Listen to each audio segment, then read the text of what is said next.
અમે અહીંથી ગમે એટલું બોલીએ ને અમુકને દાંત જ ન આવે. તેમાં કઈ કલાકારનો થોડો પ્રોબ્લેમ હોય ને, ઉપરથી સર્કિટ ફિટ ન થઈ હોય કે આમાં દાંત કાઢવા કે આમાં ન કાઢવા. બિચારો ઘણા ન અદબ વળીને બેઠા, કાકો ઓલો ભત્રીજો કે ઠોહો મારીને કાકા ઘડીક તો દાંત કાઢો, ઓલો કયું નો બળ કરે, ઠેઠ સુરત થી આવ્યો. તે શું કે ખબર, 35 વર્ષ તર કાંઈ કઈને લાવ્યો છો, એની સામું જઈને દાંત નથી કાઢતા, સભાવાળા સામું હું કામ દાંત કાઢું? નો થાય નો થાય, ઘડી પલકી ખબર નહીં કલકી કરે બાત, જીવ માથે જમડા ભરે જેમ તેતર માથે બાદ. આવડી મોટી મેદનીની અંદર કેમેરા વાળાએ કદાચ તમારી સ્માઇલ કેચઅપ કરી લીધી હોય, ત્રીજી ચોથી પેઢીએ કદાચ એ વિડીયો આડો આવ્યો હોય ને, તો છોકરાઓને થાય ખરું કે કાકા ને મોટા બાપાને કહેતા હતા ને એ મહિલું બાપુજી હતું નહીં, પણ બાપુજી દાંત બહુ કાઢે. હું તો એટલા માટે ભાગ્યશાળી છું, મને ઈશ્વરે અહીંયા ગાંડી ગીરમાં જન્મ આપ્યો. મારું ધારીની બાજુમાં કોઠાવાળા પીપરિયા ગામ, મહેસાણા અમારો પ્રોગ્રામ હતો. તો કલાક દોઢ કલાકનો રાઉન્ડ થયો ને, એટલે એક દાદા મારી પાસે મને કે દીકરા મજા કરાવી. હા ભાઈ, મેં કીધું બાપા એ તમારો પ્રેમ છે. નહીં ચોખ્ખી મજા કરાવી યાર, વચનવાળી મજા હતી હા દીકરા. મેં કીધું હા બાપા હા. ચો ગામનો? મેં કીધું મારું ગામ ધારીની બાજુમાં કોઠાવાળા પીપરિયા. મને કયા ધારી તાલુકો હો? મેં કીધું હા. તો ધારી તાલુકો હો તો 2 અક્ષરનું કેમ? અમુક તત્વજ્ઞાની હોય ને, આપણાથી મોટા કલાકારો નીચે બેઠા હોય, તમારી બુદ્ધિ તીક્ષ્ણ હોય તો તમે જિંદગીમાં કોઈ દી દાંત નહીં કાઢી શકો, નહીં કાઢી શકો, નહીં કાઢી શકો. હું કામે અહીંથી જેટલું પણ બોલે શું કે મારો દીકરો બણગા ઠોકે ભાઈ લાગે તને એમ. કાલ હવારનું હજી આવ્યું છે, જોજો તમે. મને કે તારી તાલુકો હતો 2 અક્ષરનું કોઠાવાળા પીપરિયા ગામડું. મેં કીધું હા. તો કે એટલું બધું લાંબુ નહીં પડતું લખવામાં? મેં કીધું ના ના છે એ છે. મને કે નહીં લખવામાં લાંબુ પડતો હ. મેં ના ના, અમારે કઈ બાપ દાદા કઈ નથી ગયા લખવામાં લાંબુ પડે, કોઠા કાઢીને પીપરિયા લખજો છે એ છે. મને કે નહીં દીકરા ચલો લાંબુ તો પડતું હ. મેં કીધું આજકાલનું ગામનું નામ નથી, 5000 વર્ષ જૂનું ગામનું નામ છે. મને કે રેવા દે દીકરા, 10x10 ના સ્ટેજ ઉપર ફાંકા મેલાય નીચે ઉતરીને હતા એવાની એવા થઈ જવાય. મેં કીધું ના ના છે સાચું કહું. મેં કીધું મને કે ચો રીતે? મેં કીધું એનું પ્રૂફ આપું. મહાભારતના યુગમાં અર્જુનનો છોકરો કોણ?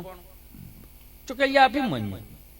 મેં કીધું એના માના પેટમાં, એના ઉદરમાં હતો, માના ઉદરમાં. તો કેટલા કોઠા સાંભળ્યા? મને કે 7. મેં તો રણભૂમિમાં કેટલા જીતો? કે 6. મેં કીધું એક ઘેટો ક્યાં? ચોકલિયા એની નહીં ખબર. મેં કીધું અમારા ગામમાં હતો, ત્યાંથી કોઠાવાળા પીપરિયા પડ્યું એમ. કેમ કે આપણું આ જે પરગણું રહ્યું ને, એ પ્રકૃતિનું પરગણું છે. આ અમારે અહીંયાથી ગીરનું મોઢું પડે ને અહીંયા તમારે છેડો આવી ગયો. એટલે જ કોક કવિને લખવું પડ્યું છે ને કે નરસૈયોને દત્ત બિરાજ જ્યાં ગિરનારી જાળી છે, ડુંગરા ખુંદે ડાલા મથા, એની ડણકું કાઠિયાવાડી છે કે પરબ હતાદાર વીરપુર પાળિયાદ ને બગદાણે હરિહરના જે સાદ કરે, એ રોટલો કાઠિયાવાડી છે કે સંત સુરાને દાતારો વળી સુદામાને કેમ ભૂલાય, મરી જવું પણ માગુની ટેક કાઠિયાવાડી છે. કે ખાંભીએ ખાંભીએ સિંદરીઓ રંગ કાઠિયાવાડી છે, રા રાખીને દીકરો દીધો એ જંગ કાઠિયાવાડી છે કે ન ખાવાનું ખાવા માંગ્યું મહેમાન મહાભારાડી છે, ખાંડણીએ ખંડાણો એનો બાપ કાઠિયાવાડી છે સાહેબ. લાકડી લઈને તોપું તગેડી ગાંધી પણ કાઠિયાવાડી છે ને ગોકળીઓમાં ગમ્યું નહીં અને મથુરા મેલી ભાગ્યો જ્યાં રણ રણ જઈને છોડ થયો, ભલા માણાય કૃષ્ણ પણ કાઠિયાવાડી છે. આપણે ભાગ્યશાળી છે મારા બાપ. તમે જોવો તો ખરા, ગામડામાં એક વસ્તુ બહુ સારી, અહીંયા કોઈ બીમાર માણસ હોય ને તો હૂંફ બહુ કાયમ આવે અને એક ઓહળિયા કાયમ બહુ આવે. મહાનગરમાં ઈ નથી. તમે જોજો, હૂંફ નામનું કાંઈ નથી અને ઓહળિયા નામનું કાંઈ નથી.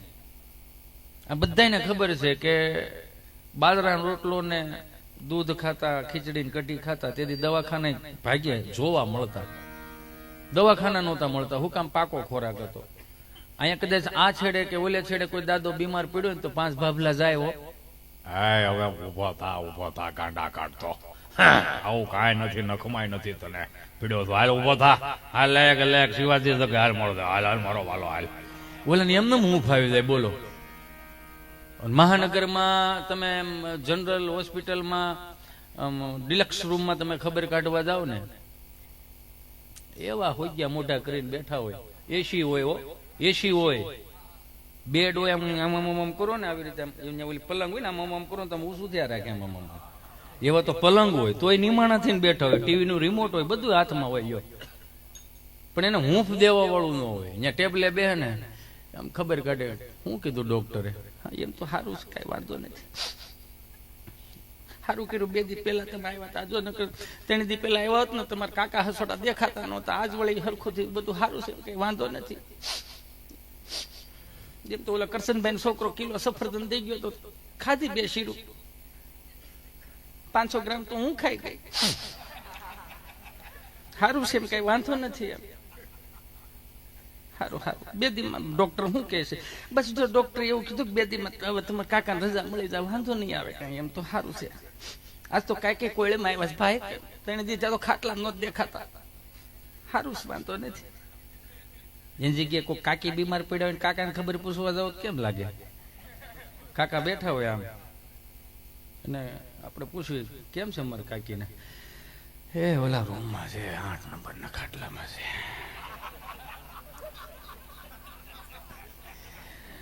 8 નંબરના ખાટલામાં છે. શું કે ડોક્ટર? મથે છે બધે માથે ઉભા, 4 ડોક્ટરો માથે ઉભા છે. એમ તો તમારું મન શું કે કાકા? મેં તો બીડી ઠારી, એમ હવે એની ઠારી જ નાખવાની છે. એ કે લાંબો ટકેવું છે નહીં, હવે છોકરા નાના નાના રખડી પડે પેલા મારું ગોતવાનું ચાલુ કરજો. હૂંફ નથી મળતી, બોલો હે? હૂંફ નથી મળતી. હૂંફ તો ગામડાની હોય સાહેબ.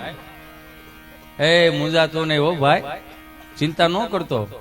તારો બાપ અમારી અરે મોટો થયો છે, ભલા માણસ, ચિંતા ન કરતો. ખાલી આટલી હૂંફ આપી દે ને, આમ જોવો માણસ તાજો તેલ જેવો થઈ જાય. કોઈ ગરીબ દીકરીના લગ્ન હોય ને કોઈ બાપ બિચારો કઈક માગવા આવે ને, મારો બાપ 2 હાથ જોડીને પ્રણામ કરું, કોઈ ના ન પાડતા એને. આ વિશ્વનું મોટામાં મોટું દાન દેવા જઈ રહ્યો છે એ બાપ, તમે જોજો, ના ન પાડતા એને કોઈ દી. હું ગહાઈ જાય એ તો મને કોઈક કયો. આ તો હવે સારું થઈ ગયું છે. પેલા આ બધા વડીલોને પૂછો, મેં કમંડળ ગામમાં હારવાનું ચાલુ કર્યું હતું. ડોલું લેવા જતા, વાટકા લેવા જતા, તાવ્યા થાન ભાગ્યા, એમાં ઓલા પીળા કલરના હાંખ્યા માર્યા હોય, ગંગા માયા ને જમના માયા ને. હવે એને આ કલર થોડોક આસો પીળો હોય ને, અહીંયા ઘાટો પીળો હોય, તો જે લેવા ગયો એ મુજબ કે આમાં છે કોણ, આમ આમ કરે. પછી છેલ્લે 7-8-10 વાટકા વધે જ જોઈજો. અને જેના ઘટશે ને, જેના ઘેટા હોય ને, 1-2 વાટકા ઘેટા હોય ને, આખું ઘર આવે બપોર વસર. શું થયું એ ભાઈ, ઓલા વાટકાનું કે મેળા કે ન મેળા? એ ઓલા ગરધણી ને હસડું લોહી પી દે પાછો. એનો જ્યાં એઠવાડો નાખ્યો હોય ને, ત્યાં હોટ ડોકું કાઢી આવે. આમાં ક્યાંક ડટાઈ નથી ગયા ને. એ માયલું હવે કઈ નથી. પેલા હાથીનાટ લેવા જતા હતા, 20 ફૂટિયા ઓલા એલ્યુમિનિયમના બટકા લેવા જવાના, એ માળવાનું બધું કમ્પ્લીટ થાય ને હારથિયા એટલે હારથિયા એક ને એક ને હાટું સવારે 100 વાગ્યામાં આવી જાય, લાઈનમાં ઉભા રહી જાય. અને જાણે આમ કેમ જીએસટી ભરવાની આખી લિસ્ટ બનાવવાનું, એમ તો કે સંભારો ઉકાને આપી દો. એવી રીતે અલગ અલગ હતું એમ. ઢેફલી વાળાને બોલાવ્યો ન થાય. મારે એક માણસ હોય, હું હારવા ન જવાય. કેવું પણ એક વસ્તુ તમે જુઓ, આ બધા સાચવી રાખ્યું. મારો કહેવાનો ભાવ એ છે, મારો મૂળ ભાવ એ છે, આખો નિચોડ એ છે કે 18 વરણ એક થઈને વિચાર કરો, આપણે સાચવી રાખ્યું. મારો કહેવાનો ભાવ એ હતો કે કોઈ ગરીબ બાપની દીકરીના લગ્ન હોય ને, મારો બાપૈયો, તો એને એ માગવા આવે ને, તો એને આપવું. આ વિશ્વનું મોટામાં મોટું દાન દેવા જાય છે. અને ક્યારેક આમ બનતું હોય ને, ક્યાંક જાનમાં ગયા હોય ને, તો ખાવું હોય ને એટલું લેવું. ઓસરી આમ 1 હામટી ઓસરી 5 ઓસરી ભાળી ગયા હોય, મોટું થઈ ગયું હોય ને, તો એનો મતલબ એવો નહીં કે આનો બાપ સદ્ધર છે બહરાટે બોલાવો. એને 5 જગ્યાએ માગી માગીને ભેળું કર્યું હોય, તમને ન ખબર હોય. અને કન્યાદાનનો જે તમે જમવા જાઓ છો ને, જમવાનું નથી, મહાપ્રસાદ કહેવાય. હે, જનકની ઘેરે એ પ્રસાદ બન્યો હોય છે, હિમાલયની ઘેરે એનો પ્રસાદ બન્યો હતો. કન્યાદાનની વાતો છે આ. પણ આપણે તો હું માંડવે જાય ને, એમાં એક તો 35 વારો આવ્યો હોય, એમાં વરાજાનું બેનું તો હરખ નો અમાયો, તો ભાણીઓ માગી આપી દે, ફુગો આલે જા મામા પાઈને, ફુગા લઈ આવે ને, ઓલા લઈ આવે ને, ઓલા ને પછી જઈ આમ ફટાણા હામા ચાલુ કરે ને, ડિસ્કા મંડપ રોય 5 ઉંમરની જરા તાને છે ભાભી બિચારી શું કરે, એના બેન પાણી નો વાંક છે. 35 વારો આવ્યો ને, તો ઝુમર હામું ન જોવાય, દાગીનો લઈને ઘર ભેળું થવાય, બધી ભૂલો ન કાઢવા બે. 35 વારો કેટલી ગામે ભૂલું કહી છે, ત્યાં 35 વારો આવ્યો, એ તો જોવો કોક. જે મળ્યું એ બહરાટી બોલાવો.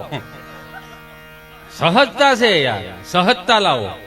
તમે મહાનગરનું જોઈને ગામડું બગાડતા નહીં કોઈ દી. મહાનગરનું જોઈને કોઈ દી ગામડું ન બગાડતા. તમને તો ધન્યવાદ દેવા પડે કે તમે હું હાસવીને બેઠા છો. એ તો જોવો હું કામ તમને ભૌતિક સુખ એડું નથી. નકર તો કેદુના નો લબાસા બાંધીને આવ્યા હોય. તમે હજી ભજનમાં પીડ્યા છો, હજી ભજનમાં છો ને.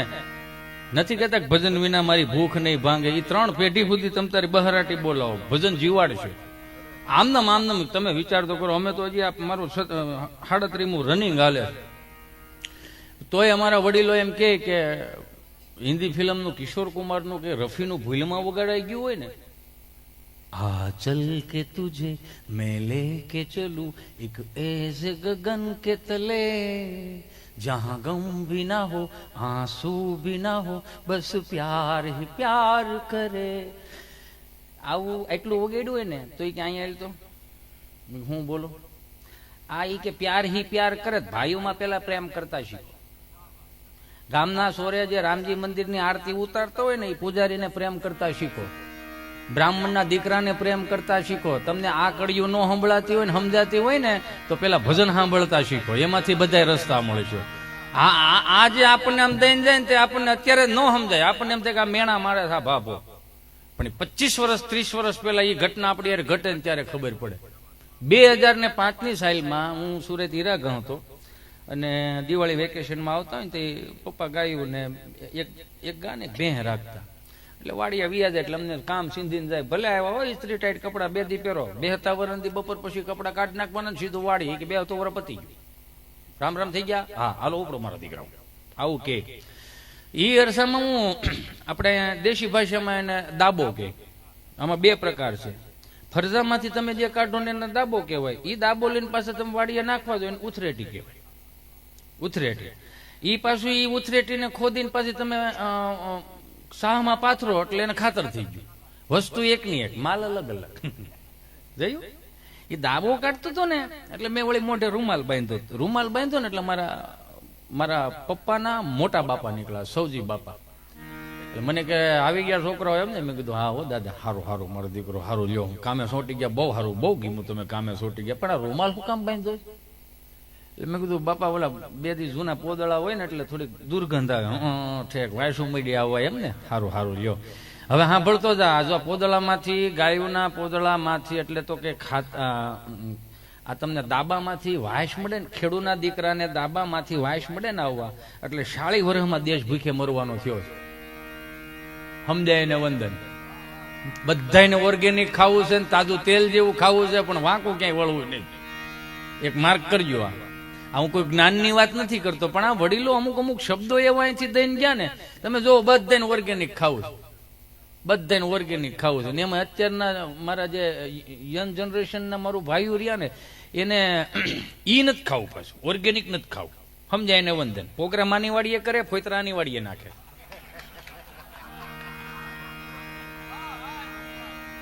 મારો ભૂતકાળ તો બહુ ખરાબ હતો એટલે કદાચ અહીંયા ગમે ત્યાં ઉજાગર થાય ને તો કે ઈ હું છે એમને ખબર છે. હું તો જાહેરમાં શું કરું ભાઈ, મારો ભૂતકાળ ખરાબ હતો.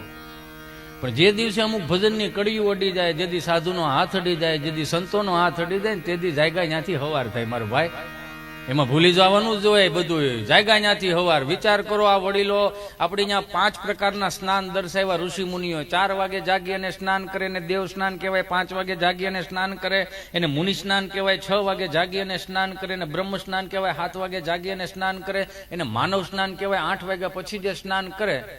હિતેશભાઈ, જયંતિભાઈ, ભીમજીભાઈ, માધવભાઈ, ગગજીભાઈ અંટાળાની ડાયરીમાં નથી, ઋષિમુની વાત છે. 8 વાગ્યા પછી જે જાગીને સ્નાન કરે ને રાક્ષસી સ્નાન કહેવાય. એટલે તમે જોજો આપણે જાગીને એટલે મોઢા આવા હોય આમ હો, એટલે સીધો સવારમાંથી ડખો ચાલુ થાય. એટલે નેગેટિવિટીથી શરૂઆત થઈ. આ ઋષિ મુનિઓ કેટલા તત્વચિંતક ને દૂરદર્શી હતા કે 4 થી 6 ના ગાળામાં વ્યક્તિને જાગવાનું એટલા માટે કીધું કે બ્રહ્મ મુહૂર્તની અંદર હોય એટલે એની ઉર્જા કંઈક આખી અલગ હોય. તમે 4 થી 6 ના ગાળામાં તમે જોજો, કોઈ પણ તમારે 500 કિલો, અમે જ કલાકારો રહ્યા, અમે અહીંથી સીધી ખહકામીને હું કામ કરી, ટ્રાફિક ન હોય ને એટલે સીધા મૂળ સ્થાને આમ પોગી જાય.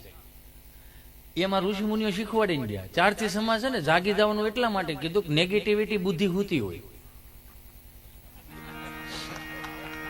તમને ક્યાંય નડે નહીં આંખો દી, તમે સમજ્યા? એટલે તમને સીધો ઈશ્વર રે તાર લાગે. એટલે તે બ્રહ્મ મુહૂર્તમાં 6 વાગ્યામાં પ્રભાત્યા ચાલુ કરી દેતા. હેજી અખંડ રોજી હરી તારા હાથમાં, હરી મારું ગાડું ક્યાં લઈ જાય. વૈષ્ણવજન તો જેને કહીએ જે પીડ પરાઈ જાણે રે, એને કેટલો શબ્દોનો નૂર હશે, એને કેટલા શબ્દોને અને પ્રભાત્યા ઉપર ભજન ઉપર ભરોહો હશે કે અમે કદાચ 10 વાગે જાગીએ ને તો પાટું જ મારે. ઉભો થા ખેડૂનો દીકરો, સૂર્યનારાયણ ક્યાં પૂગ્યા જો. મેં કીધું બાપુજી વાડીએ કાંઈ નથી, હું કરું, ઉનાળો છે ને ઉવા જો ને ઘડીક. તો કે વાડીએ જા, વાડીના જે ખેતર હોય ને એમાં સાહે સડી જા, 4, 5, 10 પાણા હોય ને, પાણા 7, 8 પાણા, એ પાણા લઈને શેઢે મૂકી દેજે. કેમ? એ કે તું શેઢે મૂકીશ ને એટલે ઉપર વાળો રોજીથી બંધાઈ ગયેલો છે, ગાવડા વાડી આવ્યો હતો એની હાજરી પૂરવાની છે, એટલો એ રોજીથી બંધાઈ ગયેલો, એટલે અખંડ રોજી હરી તારા હાથમાં આવ્યો. અને અમુક પેઢી જે 10 વાગ્યા જાગે, ગુજરાતીનો આઠડો થઈને ગોદડા તો ઓઠવા નથી, બાના શિવેલા હું કામ ધોવા પડે છે એટલે ડોવું, બીજું કઈ વાંધો નથી કઈ. નકર મોટા એમ જ છે, ઓલા બ્લેન્કેટિયા નથી એવા વેતના રૂસડા વાળા 5000 ના 10,000 ના હાથ ફેરો એટલે હરી જાય મારું દીકરું. હવે આખા ઘરની 25,000 ના બ્લેન્કેટ હોય નીંદર નથી આવતી. લ્યો સવાર જાગીને કોડભાઈ દેવાના છે, વલ્લભભાઈ દેવાના છે, કાં ઓઢો 20,000 ના ગોદડા, ખબર પડે. પણ એક દિલથી કહી દઉં, જેથી તમને પ્રકૃતિમાં નીંદર ન આવે ને, તમને આખી રાતમાં નીંદર ન આવે ને, બહુ તડફડી આમ ફરવા પડતા હોય ને, પડખા ફરવા પડતા હોય ને, તો એકાદું ગોદડું એવું ઘરમાં રાખજો, આપણી બાએ શીવેલું હોય. હું કામ? ઈ થોડોક બાપુજીનું ખમીસનું થીગડું લીધું હોય છે, કાકાના ખમીસનું થીગડું લીધું હોય છે, આ બધાના ટેપે ટેપે એક વખત તો એને સંસ્કૃતિને વીણી નાખી છે, તો જ તમને મને એમાં ટાઢીક નીંદર આવે છે. હજી તમે વાણવાળો ખાટલો લ્યો અને બાનું જૂનું ગોદડું લઈ લો, તમને એ બ્લેન્કેટ જે ઓલા હોય ને આમ ડંડલોફના ગાડલા, એમાં નીંદર નહીં ને, એટલી આમાં ઘાટી નીંદર આવશે. શું કામ? બાએ શીવેલું છે, કેમ નથી સમજતા તમે? એ અમુક નથી એમ 10 વાગે જાગે ને મને ઓઢા હોય બ્લેન્કેટ ને એમ, એના કાનમાં કેટલું વાગતું છે, કાનમાં કાળા ડીટિયા ભરાય હોય. આપણે 10 ફૂટ સેટ હોય તો આપણને સંભળાય. ગામડામાં તો વાંધો નથી, પણ મહાનગરમાં બહુ 10-12 શાળીનો ગાળો હુતી ને હુતી. એક અમે બેન અમારું એક ટીન ટીન ટીન બ્રિટાનિયા જેવું, બીજું કાંઈ નહીં. 2 બિસ્કીટ વચાળે, એક મલાઈ, બીજું કાંઈ નહીં. યો સમજાય ને વંદન, એનું કાંઈ ન થાય. એને કોણ સહાનુભૂતિ દેવા જાય? એને જેથી તકલીફ પડશે તેથી ખંભે હાથ મૂકીને કોઈ કેનારો તો હોય છે ને, તો બીતો ને હું બેઠો છું. આ 3 ભાઈઓ છે. આજ તો મેં અશોક બાપુ ને, હા, એને મેં પહેલી વાર જોયા, બોલો આજ. પણ એક વખતે મને એવું ન લાગ્યું કે આ મિત્ર જેવા હોય એવું લાગે. જો આનામાંથી કંઈક શીખવા જેવું છે. જોયું? આને ભજન ભેળ્યું કહેવાય અને ભજનને હાંચવું કહેવાય. અત્યારે વાંધો શું છે ખબર છે? એટલે ઓલો આવડો 10 ફૂટ સેટા હોય ને આમ, તો એના કાનમાં હું વાગીને આપણને સંભળાય. બોલો, નકરું મ્યુઝિક નો જવા આવે.